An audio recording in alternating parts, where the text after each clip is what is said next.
الفيلم بيبتدي مع فلاش باك 5 سنين في يوم الاختبار الرئيسي في مدرسة الطبخ، واللي هيحدد مين الوريث اللي هيستلم إدارة المدرسة. وبكل اختبار هو طريقة تحضير نوع من الأسماك اسمها السمكة المنتفخة، وبنعرف إن النوع ده من الأسماك فيه سم ومن أكتر السموم فتكا على المستوى العالمي. وبنعرف إن أغلب الأسماك المنتفخة فيها نوع السم اللي يقدر يقضي على 30 شخص بالغ. والشيء الغريب إن سم السمكة المنتفخة ملهوش علاج، ورغم كل الأخطار اللي حوالين السمكة المنتفخة وسمها، إلا إن في أنواع أطباق طعمها لذيذ وشهي جدا، وبيكون الطبق المفضل عند الأغنياء وبيسموا الطبق بالفوجو. وبنكتشف إن مش أي حد بيعمل السمكة المنتفخة أو طبق الفوجو، لكن في شروط وتصاريح ورخصة للطباخ اللي هيطبخ الطبق ده، لأن قطعة واحدة من السمكة المنتفخة المخلوطة بالسم بتاعني موت مؤكد إلا إذا حصل معجزة. وفي الاختبار بيتقدم المتدربين الأكثر قوة وتميز وتدريب في مدرسة الطبخ، واللي هم سونج تشان وبونج جو. وبيبدأ الاتنين في تحضير طبق الفوجو، وبتخلص الاتنين من السموم الموجودة في السمكة المنتفخة، وبيكون منظر الأطباق جميلة.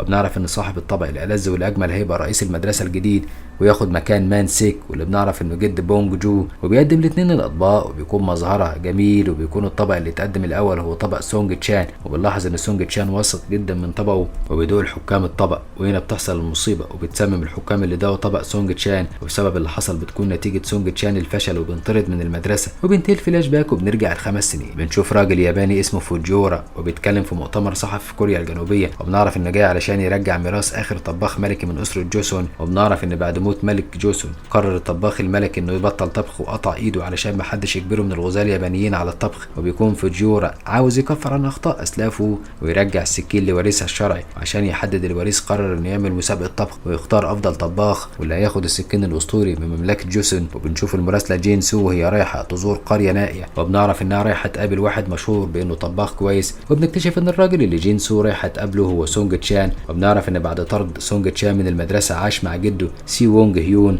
وبنلاحظ إن سونج تشان شغال في بيع الخضروات، وبنعرف إنه مشهور جدا في القرية، وبسبب لسانه الحلو وشكله الوسيم بيخلي كل نساء القرية معجبة بيه. وفي واحدة منهم عاوزة تجوزه بنتها. ورغم حالة سونج تشان لأنه مش بيبطل تدريب وبينمي مهاراته في الطبخ وبيحسن من مستواه علشان يكون أفضل، وبتروح جين سو تقابل سونج تشان وبتحاول تقنعه إنه يشارك في مسابقة الطبخ اللي عاملاها فوجيورا. لكن سونج تشان بيرفض طلب جين سو من قبل ما يفكر أو يتردد، وبيقول لها إن بشغله كبياع خضار بيكسب فلوس تعيشه مرتاح. على الطريق بيقابل صديقه كان معاه في مدرسة الطبخ، وبنعرف إنه فتح مطعم، وبيفضل الاتنين يتكلموا مع بعض وبيفتكروا أيام زمان. وبعد كده بيقابل سونج تشان راجل اسمه وو جونج جو، وبيطلب منه يوصله لمدرسة الطبخ. وبعد مدة طويلة بيرجع سونج تشان لمدرسة الطبخ، وبيفتكر أول مرة جه فيها لمدرسة الطبخ إنه في الوقت ده كان الطالب الأكثر موهبة وكان صاحب أفضل مهارات. وبيظهر بونج جو وبيخرج سونج تشان من ذكرياته، وبنعرف إن هو اللي أمر وو جونج جو يجيب سونج تشان للمدرسة. وبنكتشف إن بونج جو بقى مدير مدرسة الطبخ، وإنه يدخل المسابقة اللي عاملاها فوجيورا. وبيعرض عليه سونج تشون إنه يكون المساعد بتاعه، فبيستغرب سونج تشان من جارة بونج جو وبيرفض العرض، فبيستفزه بالكلام وبيشكك في قدرات سونج تشان وموهبته كطباخ. وبيجي استفزاز بونج جو بنتائج عكسيه، وبيقرر سونج تشان انه يدخل المسابقه علشان يثبت قدرته ومهارته في الطبخ. بعد فتره بقى بيسيب سونج تشان القريه وبينطلق في رحلته للمشاركه في المسابقه، وكل طباخ بيحتاج مساعد، فبيساعد سونج تشان صديقه هو سي وونج وبيكون مساعد الطباخ. وفي يوم المسابقه بيقابل سونج تشان المراسله جين سو واللي بتكون مسؤوله عن تغطيه الاحداث في مسابقه الطبخ. وبتبتدي المسابقه بيكون الجوله الاولى عباره عن تحضير طبق مصنوع من الدجاج، وبيجي وقت التقديم وبيكتشف سونج تشان ان في قاضي من لجنه الحكام كان موجود في حادثه التسمم بالسمكه المنتفخه. وبيكون سونج تشان متوتر وخايف ان القاضي يظلمه، لكن القاضي بيحكم بكل عدل لان اطباق سونج تشان لذيذه. وبكده يكون سونج تشان اتاهل للجوله الثانيه، وبيرجع سونج تشان مع هو سي وونج للبيت علشان يحتفلوا ويتعشوا مع بعض. لكن سي وونج هيون جد سونج تشان بيرمي الاكل لانه مش عاوز ياكل رنجه، وبيكون سونج تشان وهو سي وونج مستغربين لان الاكل ما فيهوش رنجه. وبتكون زوجة هو سي وونج بتوضح لهم ان اكيد الجد قصده على براعم القلقاس لان كبار السن بيقولوا عليها كده. هنا بنلاحظ ان جد سونج تشان مصاب بالخرب بسبب كبر السن، وتاني بيروحوا المكان المسابقه علشان يستعدوا للجوله الثانيه. وبيلاحظوا ان بونج جو بيتكلم مع الحكام، فبيخمن سونج تشان ان بونج جو بيرشي الحكام علشان يساعدوه يفوز بالمسابقه. وبتحقق تخميناتهم، وبيكون الطبق المطلوب منهم تحضيره في الجوله الثانيه هو الفوجو المصنوع من السمكه المنتفخه. وبيتوتر سونج تشان وبيفتكر الحكام اللي ماتوا بسبب السمكه اللي حضرها من 5 سنين. وبيلاحظ هو سي وونج فبيحاول يشجعه ويديله دفعه ثقه في نفسه. سو. وبسبب دعم هو سي وونج بيقرر سونج تشان يخوض التجربة وبيصمم على الفوز،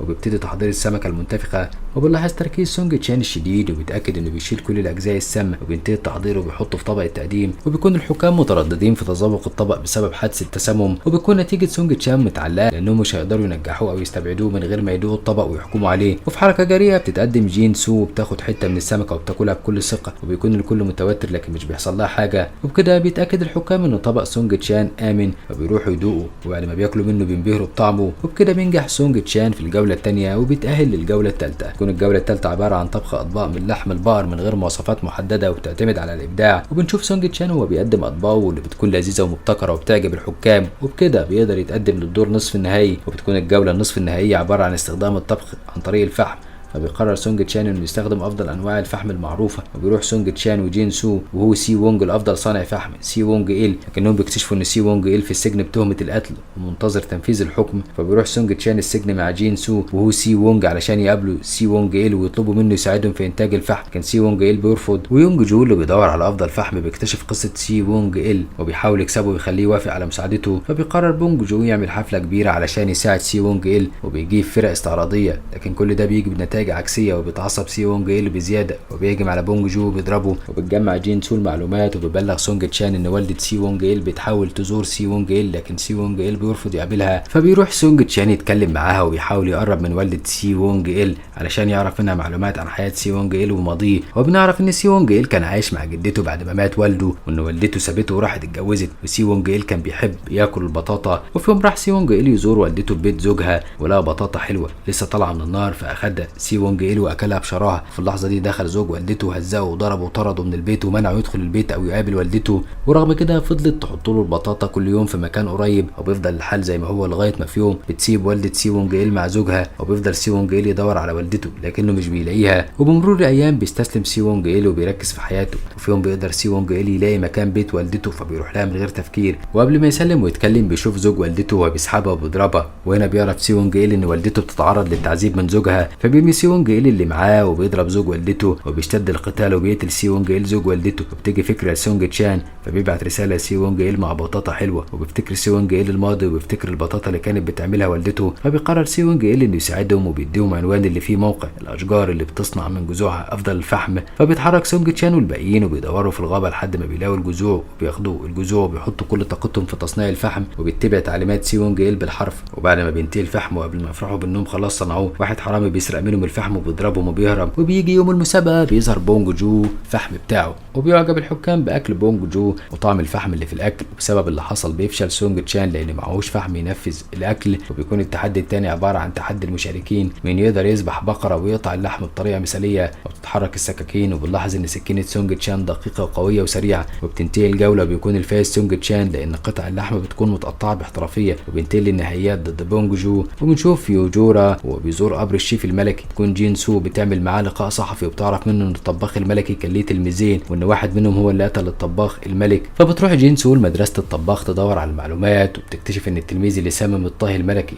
هو سي وونج هيون جد سونج تشان. في الجوله النهائيه بيطلب منهم يطبخوا شوربه ليها قصه تاريخيه، واللي هي قصه بكاء الملك بعد ما داق شوربه عملها الطباخ الملكي قبل ما يقطع ايده. وفي المؤتمر الصحفي بيعلن بونج جو ان الطباخ الملكي كان ليه تلميذين، الاول جد والثاني جد سونج تشان، واللي بيكون الشخص اللي سمم الطهي الملكي. فبيتعصب سونج تشان ومش بيصدق كلامه وبيهجم على بونج جو، وبيحاول هو وسي وونج يبعدوا عنه. وبسبب المشاكل بيتغير موعد اللقاء النهائي، وبيرجع سونج تشان للبيت وبيحاول يستجوبه ويساله عن ماضيه، لكن الجد مش بيجاوب لانه مصاب بالخرف. وفي الوقت ده بيكون بونج جو متعصب وبيرمي وبيكسر اللي حواليه. وفجاه بتظهر ورقه جلديه فيها مكونات الشوربه، فبيضمن الانتصار. وفي الوقت ده بتكون جين سو قدرت توصل للحقيقه، وبتعرف ان الشيف الملكي هو اللي قتل نفسه بشرب السم. وبتعرف ان جد بونج جو مان سيك اختار يتآمر مع العدو الياباني، وبسبب كده اعطاه وصفه الشوربه القريبه من الاكل الياباني. وبنعرف ان الوصفه دي انتقلت من جيل لجيل. وتاني يوم بيتفاجئ سونج تشان من جده اللي بيطبخ شوربه اللحم علشان يحفز حفيده وجهزه زي طباخ من مملكه جوسون. والصدمه الكبيره بيموت الجد قبل النهائيات. بتعدي الايام وبيوصل يوم التنافس، وبيكون سونج تشان وبونج جو كل واحد مركز على تنفيذ الطبق. وبتيجي اللحظه الحاسمه وبيدوق الحكام طبق الشوربه لبونج جو، وبيمدح الحكام طبق بونج جو لان طعمه لذيذ وشكله مظبوط. وفي الناحيه الثانيه بيكون طبق سونج تشان عشوائي، فبيستهين بيه الحكام. فبيقول لهم سونج تشان ان الطبق ده اخر حاجه علمها جده ليه، فبيمسك فيوجورا المعلقه وبياكل، وبتكون ردة فعله غريبه. وهنا بيعرف فيوجورا ان سبب بكاء الملك هو المعنى الخفي الموجود في مكونات الطبق من مقاومه وحب الارض والحياه. وبيقول فيوجورا عن طبق بونج جو انه طبق بيعكس الثقافه اليابانيه اكتر من ثقافتهم. وبكده بيفوز سونج تشان وبيورث سكين الطباخ الملكي. وبسبب اللي حصل بتفلس مدرسه الطبخ وبيدخل بونج جو في حاله اكتئاب. وبيصادف سونج تشان ان الست اللي كانت عاوزه تجوزه بنتها هي والدة جين سو، وبيجتمع الاثنين سوا. في اليابان بنشوف الطباخه جانج يون واللي قررت تستقيل بعد ما سمعت الاخبار عن مسابقه الكيميتشي وترجع كوريا رغم اعتراض مديرينها. وفي كوريا بيقرر سونج تشان انه يزور والده وزوجة والده، وبنعرف ان اخر مره زارهم فيها من 6 شهور. وبياخد صديقته جين سو، ومن اجل الحظ بتكون جانج يون بتزور والدتها اللي ما شفتهاش من 10 سنين لانها كانت بره البلد. وهنا بنكتشف ان والدة جانج يون هي زوجة والد سونج تشان وان في خلاف ما بينهم. وبنعرف ان والدة جانج يون مديرة مطعم شعبي تقليدي، وانها انجبرت تقفل المطعم لفترة مؤقتة لمدة اسبوعين. ولما بتعرف جانج يون اللي بتقوله والدتها وانها عاوزة تقفل المطعم وتغير اسلوبه وتحوله لمطعم حديث، والدتها بترفض وبيأيد كلامها سونج تشان ان والدة جانج يون عارفة ان بنتها مش عاوزة تغير في المطعم وتحدثه، لكنها عاوزة تقفله وتتخلص من المطعم. هنا بنكتشف ان جانج يون بتكره المطعم بسبب الذكريات السيئة، وان كل ركن فيه بيذكرها بطفولتها اللي كانت مليانة ذكريات عن تنمر الاطفال عليها بسبب ان ما كانش ليها اب، وبسبب كده عاوزة تدمر المطعم وتهده. بعد فترة بقى بتنتشر اخبار عن اشتراك اكبر وامهر الطباخين واللي منهم سونج تشان، واللي بتقدر جين سو انها تقنعه بالمشاركة، وبتحفزه بانه هيقدر يسد ديون مطعم زوجة والده، وانه هيقدر يعرض الكيميتشي التقليدي اللي اتعلمه منها وينشره للعالم. الحافز الاكبر بيكون رهانه مع جانج يون، وان الفائز هيحدد مصير المطعم اذا كان هيتقفل ولا هيستمر في تقديم الاكل والكيميتشي. ورغم صدمة جانج يون من رهان سونج تشان لكنها بتوافق. وبتمر الايام وبيوصل يوم مسابقة الكيميتشي، وبيكون المكان مليان متفرجين وفي كتير من اكشاك الكيميتشي. وبنعرف ان مسابقة الكيميتشي بتتكون من 3 مراحل، وكل مرحلة بيختلف موضوعها عن اللي قبلها. بتكون اول مرحلة بعنوان الكيميتشي الفخور لدينا، وبتكون لجنة التحكيم عاوزة من المتسابقين يحضروا الكيميتشي، وبتكون شروطهم انهم يعملوه مش حراق واللي بيمثل الكيميتشي الكوري الاصلي، وبتكون مدة التحضير اسبوع. وبينتهي اجتماع الحكام مع المتسابقين، وبيقابل سونج تشان جانج يون اللي بتتفاخر بموهبتها وبتكون واثقة من الفوز وبتقلل من موهبة سونج تشان. وبتبتدي جانج يون التحضير وبتدور على افضل واندر المكونات علشان تستخدمها في طبق الكيميتشي. لما بتدور على الملح بتلاقي ان الملح الموجود في المتاجر والمحلات ملح مصنوع بالآلات وبكميات كبيرة، فقررت انها تصنع الملح الخاص بيها. وبعد محاولات كتيرة بتقدر تصنع الملح بتاعها. وفي الوقت ده بيكون سونج تشان في المطبخ بيجرب مجموعات مختلفة ومكونات مختلفة علشان يقدر يطلع الطعم الافضل، لكن يتفاجئ ان باقي المنافسين مش هيستخدموا ملح خالص ومش هيستخدموا ملح المحلات.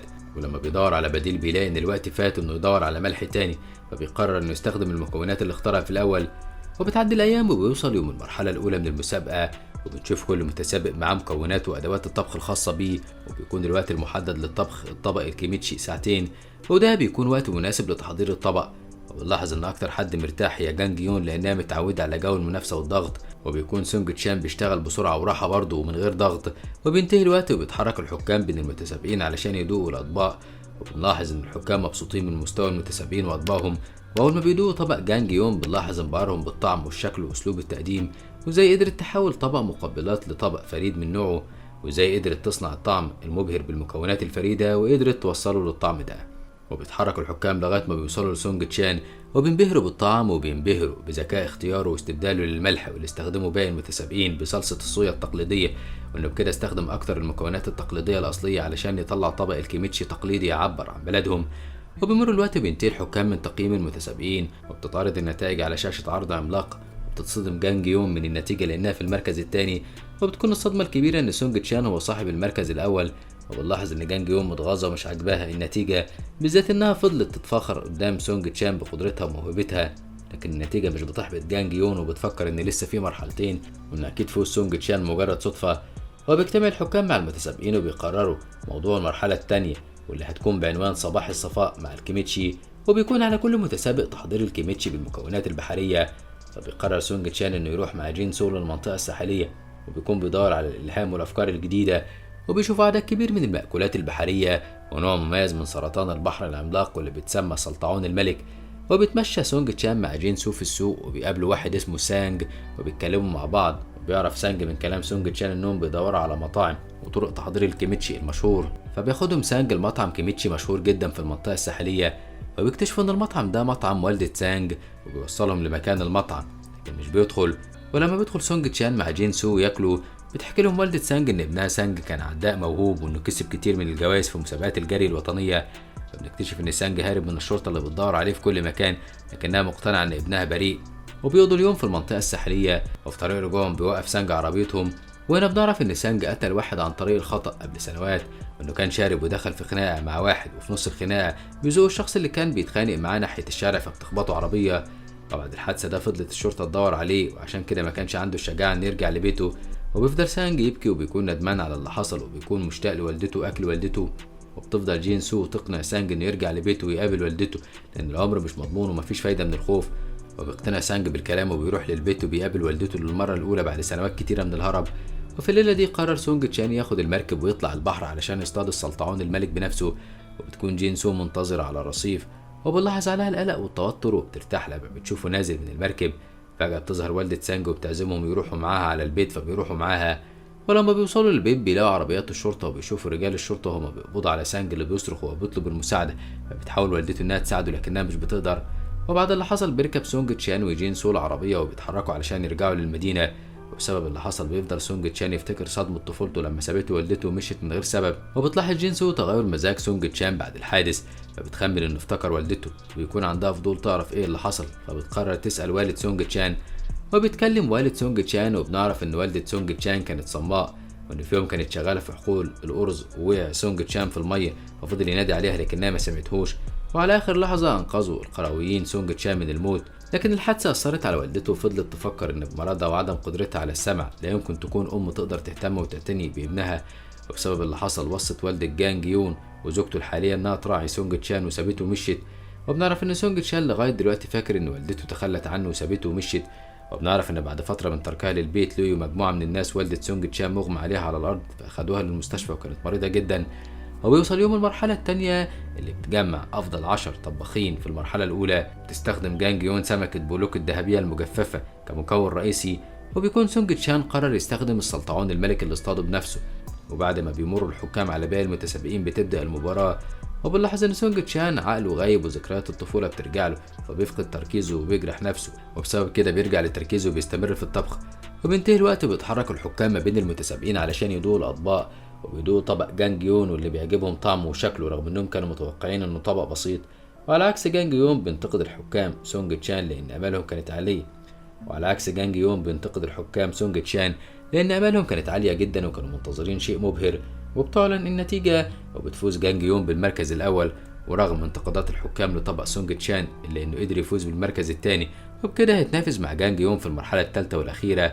وبيكون موضوع المرحلة الأخيرة هو أفضل كيميتشي يمكن صنعه، واللي هيستخدم فيها المتسابقين الوصفات اللي عاوزينها بالأسلوب اللي عايزينه من غير شروط. وبينتظر والد سونج تشان وبياخده لحد الدكتور اللي كان بيعالج والدته قبل ما تموت، وبيقول له قد ايه امه كانت متمسكه بالحياه علشان تقدر تشوفه قبل موتها. وبيحكي له والده عن السبب اللي خلاها تمشي، وبسبب المعلومات اللي عرفها سونج تشان بتتغير نظرته لوالدته، وبيعرف قد ايه كانت بتحبه. وبيوصل اليوم الاخير في المسابقه واللي بيتواجه فيه سونج تشان مع جانج يون، وبيبتدي الاثنين التحضير، وبتكون جانج يون واثقه من نفسها. وبينتهي الوقت وبيدوق الحكام الاطباق وبيتصدموا ان الاثنين عاملين وصفه واحده، حتى سونج تشان وجانج يون بيتصدموا، لكن الحكام بيلاقوا ميزه في طبق سونج تشان وهي القرفه واللي بتكون شيء جديد، فبيوضح لهم سونج تشان. وفي نفس الوقت بيذكر جانج يون بالماضي وبيقول لهم ان والدة جانج يون كانت بتحط القرفه على الكيميتشي لان جانج يون كانت بتجيلها نزلات برد على طول في الشتاء، فحبت تخليها تحس بالدفى.